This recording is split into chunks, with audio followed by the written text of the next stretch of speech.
This is GCSE Further Mathematics from CCEA, and this is the mechanics paper. So it's Unit 2, and this is a specimen. Let's take a wee look at question 1. Particle has an initial velocity of 3 meters per second and travels with an acceleration of 0.5 meters per second for 10 seconds. Calculate the velocity of the particle after 10 seconds. So let's write down what we know. U, V, A, S and T. Initial velocity is 3, acceleration is 0.5, velocity is what we want to know, and it's after 10 seconds, so that then is going to be 10. V equals U plus AT, V equals 3 plus a half, which is my 0.5 times 10. Obviously 3 plus 5, and my answer then is 8, and that's meters per second. The distance travelled by the particle in the 10 seconds, S equals UT plus a half AT squared. S equals 3 upon 10, which is the time, plus a half. The A is a half, and then the 10 squared is 100. Put that in your calculator, or just work it out. 3 times 10 is 30. Half times a half is a quarter. A quarter of 100 is 25. And so let's just move the camera down so we can see. Answer then is going to be 55 meters. On to question 2. The vector A equals 3i minus 2j. Calculate then the magnitude or the modulus of A. So the way we do that, it's going to be the square root of 3 squared plus minus 2 squared. That's the square root of 9 plus 4, and that's the square root of 13. Put it in your calculator. The 2 decimal places would be 3.61. Find the acute angle the vector A makes with the I direction. So it's 3i minus 2j. So it's as if it's going across 3 and down 2. That's your I direction there, and that's 3. And then that's 2 down like that. So we want the angle it makes with the I direction there. So that there, and I'm going to call that theta, and we're going to try and work out our theta. So label our sides away at 8, so that's O, and that's A. So we're going to be using tan. Tan theta is 2 over 3. Theta then, tan to the minus 1 of 2 over 3. Put that in your calculator. Again, need to move this down a bit so we can see. Theta then is 33.69 degrees. On the end of question 3, a car travels at a constant velocity of 20 meters per second for 10 seconds. It then accelerates at 1.2 meters per second for 5 seconds to reach a maximum velocity. It continues at this maximum velocity for 20 seconds before decelerating to rest in a further 2 seconds. Calculate the maximum velocity of the car. So we could use UVAST for that. U, V, A, S and T.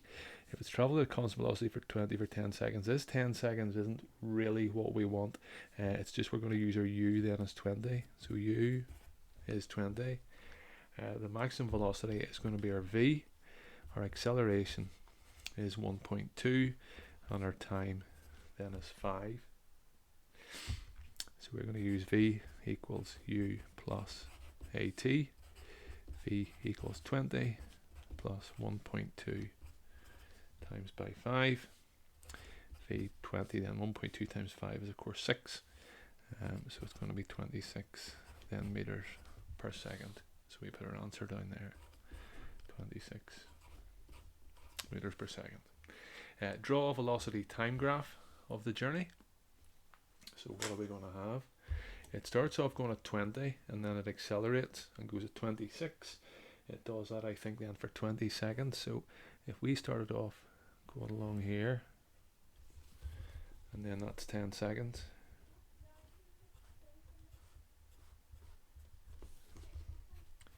So there's my 20. It then accelerates for 5 seconds and goes up to 26.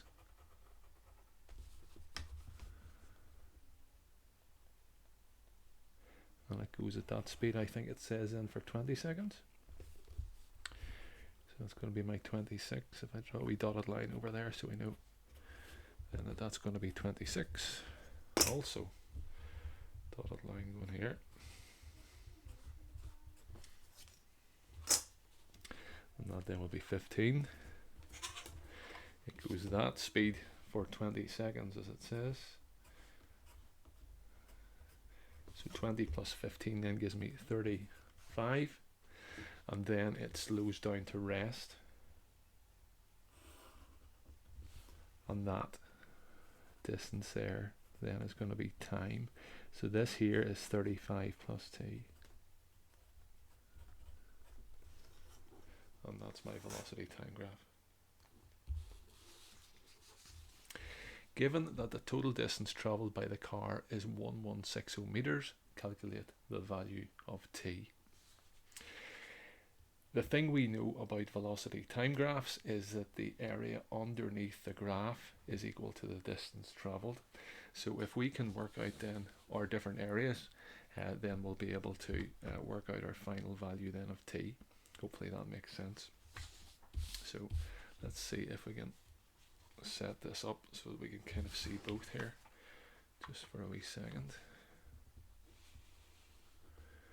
We can see most of the stuff there.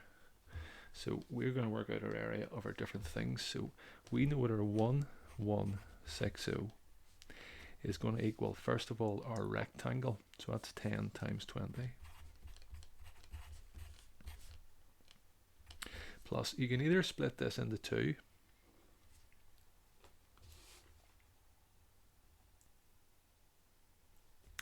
Either split it into two, so take the wee triangle and the rectangle, or use it then as a trapezium. So I'm going to be using it just as a trapezium, so it's going to be a half. Then that's 20 and 26. 20 plus 26.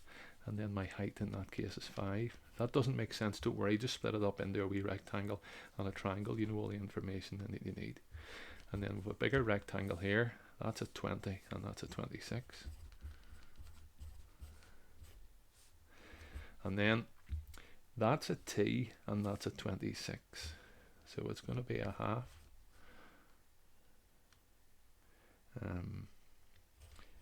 upon 26 upon t. So once we work all that out, we should be able to find in our value of t. 1160 equals 200 plus 20 plus 26 is going to be 46 times 5 divided by 2.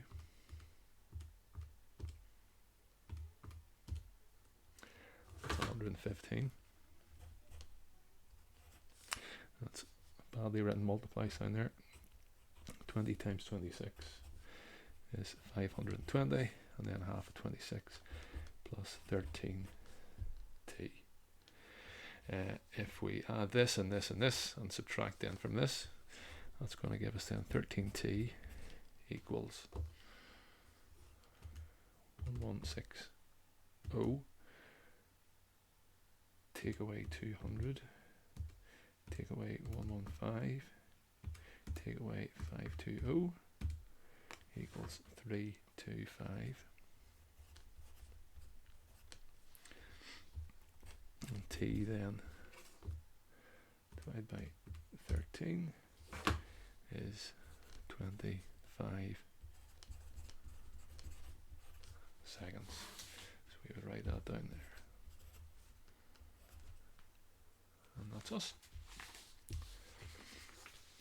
On to number 4. A uniform plank AB of length 7 meters Mass 3 kilograms is supported by 2 pivots at C and D, where AC is 2 meters and DB is 1.5 meters. So I'm just straightening this up here. A boulder of mass 5 kilograms is placed at A, and a boulder of mass 4 kilograms is placed at B, as shown in the diagram below. The force at A is shown in the diagram, marking the diagram above all the other forces acting on the plank. So we're going to have a normal reaction here. I'm going to call that R1. We're going to have a reaction here. I'm going to call that R2. We're going to have 4G acting down this way here.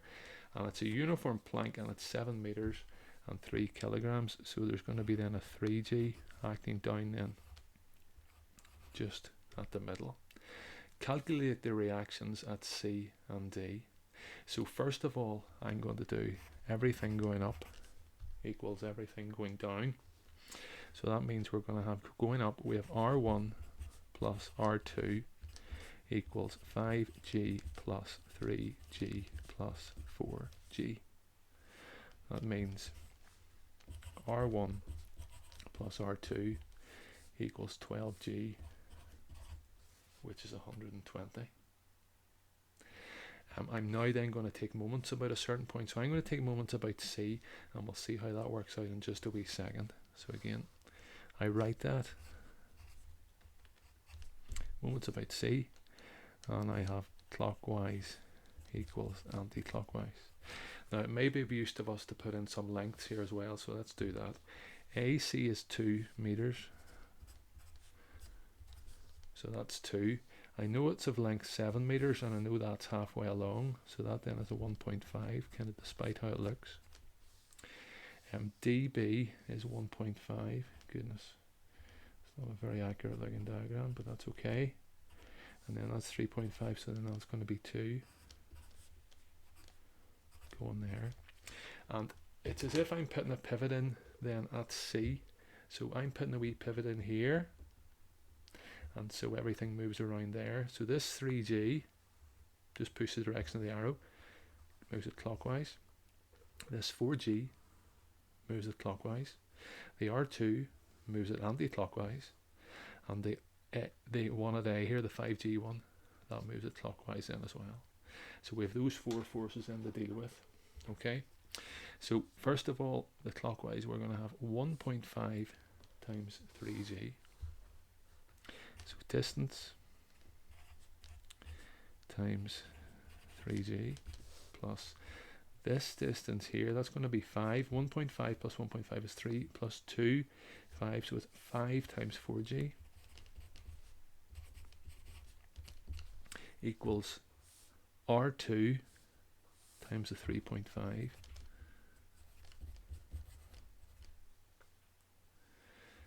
and then this one is 2 times 5G. So let's work out some values in for this. 30 times 1.5 is 45. 40 times 5 is 200 equals 3.5 R2 plus 2 times 50 is in 100.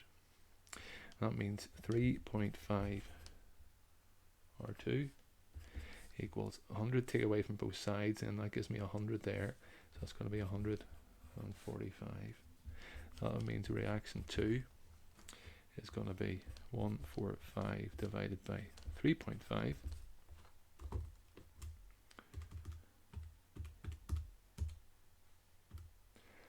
41.43.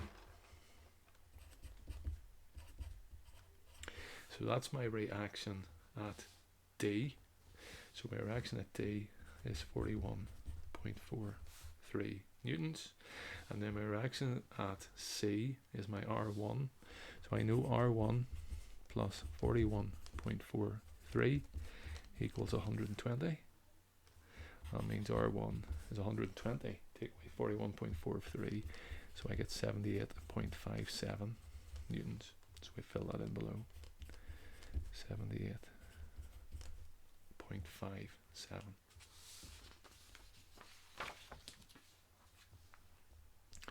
Next question then. a car of mass 1200 kilograms is towing a trailer of mass 500 kilograms by made of a light horizontal tow bar along a straight horizontal road.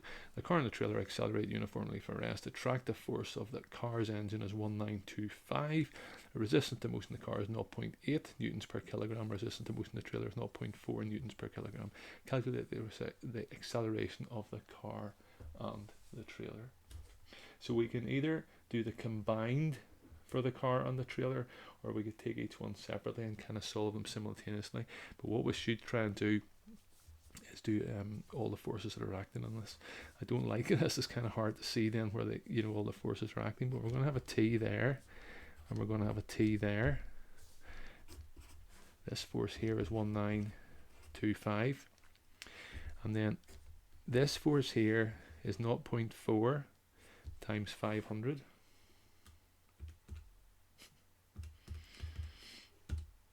Which is of course 200.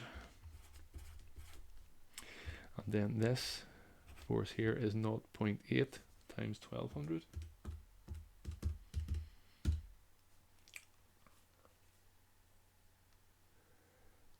Which is 960. Okay. So if we do the whole thing, let's go for F equals MA for combined. It means that T's sort of cancel each other out. So the combined mass is 1200 plus 500, so it's 1700 A. And then we have 1925, take away T, take away 960, plus T, take away 200. Some people doing that, they just leave out the T's. That's fine. 1925 take away 960 take away 200 gives me 1160 is 1700A. That's not right. Sorry. 1925 take away 1160, that's those two things combined, is 1700A. So that means 1700A, and the T's have cancelled there obviously. So it's 1925 take away 1160, which is 765, and A then 20, which is 0.45. So it's 0.45 meters per second squared. Calculate the tension in the tow bar. Again, we can do this a couple of different ways. I'm going to do it for the trailer. So the trailer, as we know, is 500 kilograms, and F equals MA then for that. So what forces we have acting on? We have the T going there, we have the 200 acting that way, and the acceleration then is going that way. So it's F equals MA. Right hand side is 500 times 0.45. Left hand side is T take away 200. So if T take away 200 equals 225, adding 200 to both sides, I get a tension then of 425 newtons. So I'll fill that in below. Okay. After traveling for 20 seconds, the tow bar breaks. Sorry, the focus is away here.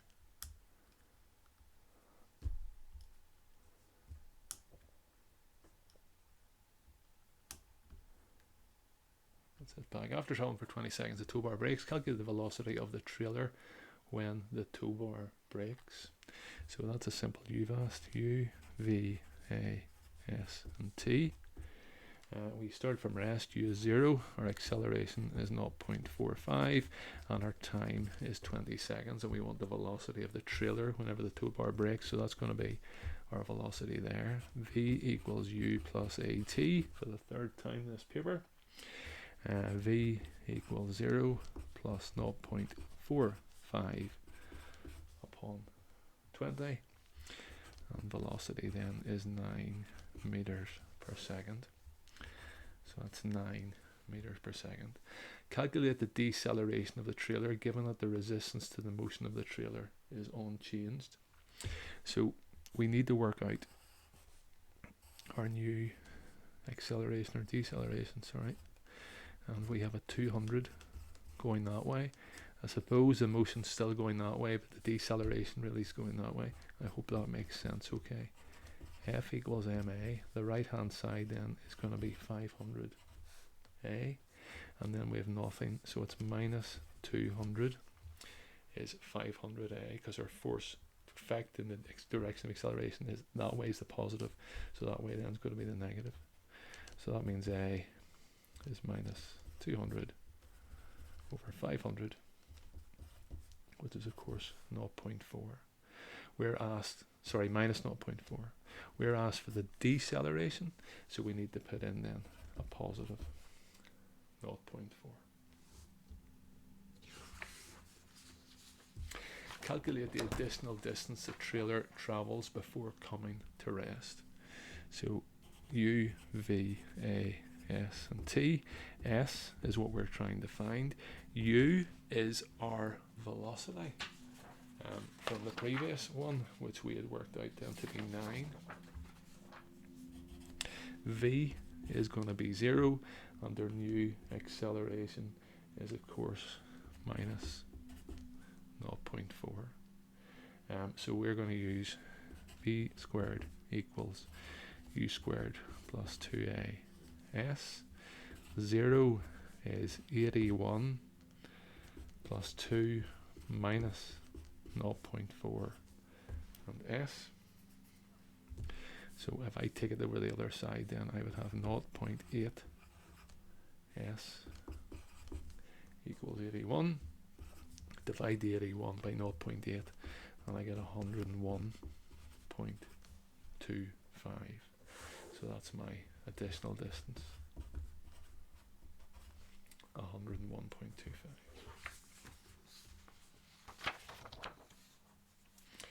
On to question 6. 3 forces act at a point A. Force P is a horizontal force. Force Q is a vertical force, and a third force 20 acts A. Angle of 50 degrees to the horizontal is shown below. The resultant is a single force of 10 newtons acting at an angle of 70 degrees to the horizontal as shown in this figure here. Okay, still no question.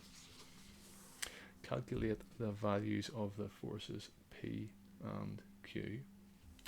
So whenever we resolve these horizontally, it's going to give me 10 cos 70.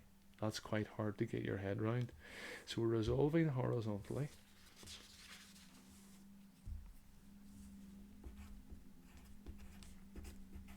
And that's from both diagrams. I'm going to have P take away 20 cos 50. P take away 20 cos 50 equals 10 cos 70. So that means P is 10 cos 70 plus 20 cos 50. Put it into your calculator. Just type in those numbers. Hopefully that's okay. You get 16.28 newtons. Similarly then, resolving vertically, 20 sine 50 minus Q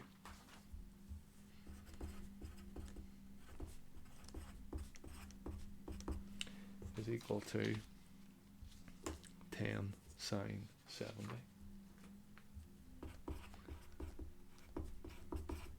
So I would kind of take the Q over to this side and then the 10 sine 70 over to this side. Hopefully that makes sense. So Q is 20 sine 50 minus 10 sine 70.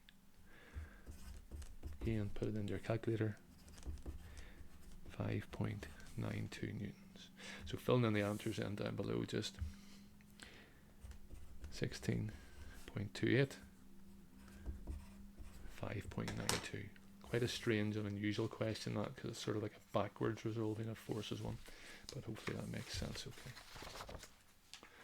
A block of mass 4 kilograms is pulled up a slope inclined to the horizontal at 25 degrees by a force of 30 newtons as shown in the diagram below. The resistance to motion due to friction is 10 newtons. Mark on the diagram all the other forces acting on the block. So as it says, we have a 10 newton acting this way.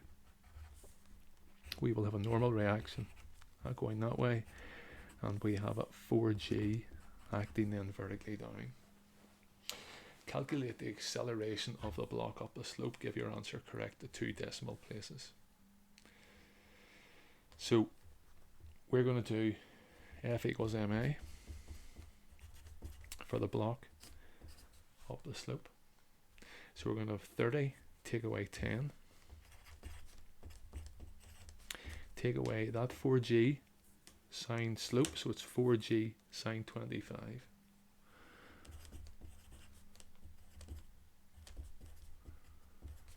And that equals the mass times the acceleration, which is 4a. Put that again into your calculator. That's 30, take away 10, take away 4g, which is 40, times sine 25, and you'll get 4a. And we get a then is 0.77, and that's meters per second squared. 0.77 meters per second squared. The 30 Newton force is removed and the block continues to move up the slope before coming to instantaneous rest at the point A. It then starts to move down the slope. The resistance to motion caused by friction remains constant at 10 newtons. By redrawing the diagram or otherwise, calculate how far the block will have moved 2 seconds after leaving the point A. Give your answer to 2 decimal places. So let's read that again. The 30 Newton force is removed and the block continues to move up the slope before coming to rest at the point A. Then starts to move down the slope. The resistance to motion caused by the friction remains constant at 10. By redrawing the diagram, or otherwise calculate how far the block will have moved 2 seconds after leaving the point A. So it goes up, it slides on up the slope. Where's our diagram? I'll redraw one anyway. But it slides on up the slope to a point A here and then starts to slide down, and we want to know how far it slides when it slides down. So we need to find the acceleration whenever it starts to go down there. So let's redraw.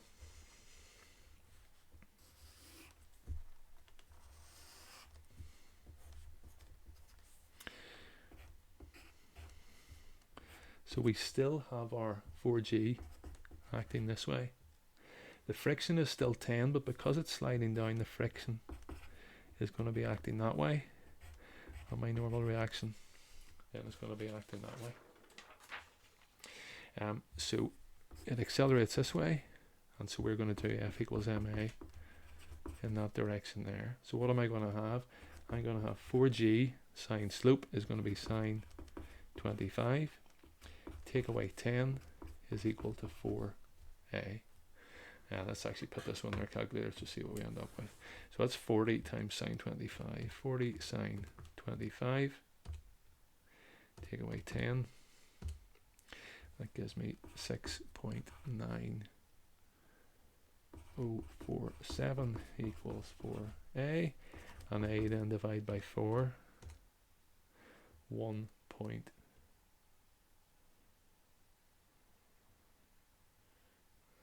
726.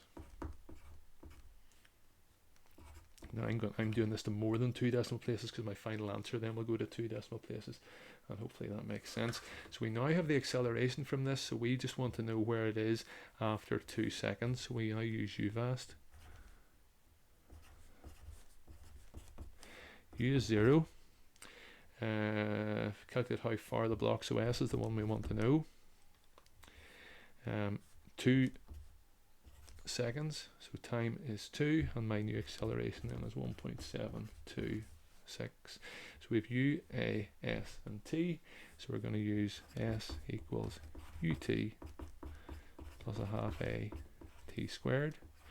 S equals 0 upon 2 plus a half 1.726 upon 2 squared. So it's a 1.726. 2 squared gives me 4. Half of that then is 2. So I'm just timesing that effectively by 2. I still have the number in the calculator, so we'll keep it incredibly accurate. So I just times that by 2. And I get 3.452. So 3.45 meters then is going to be my answer.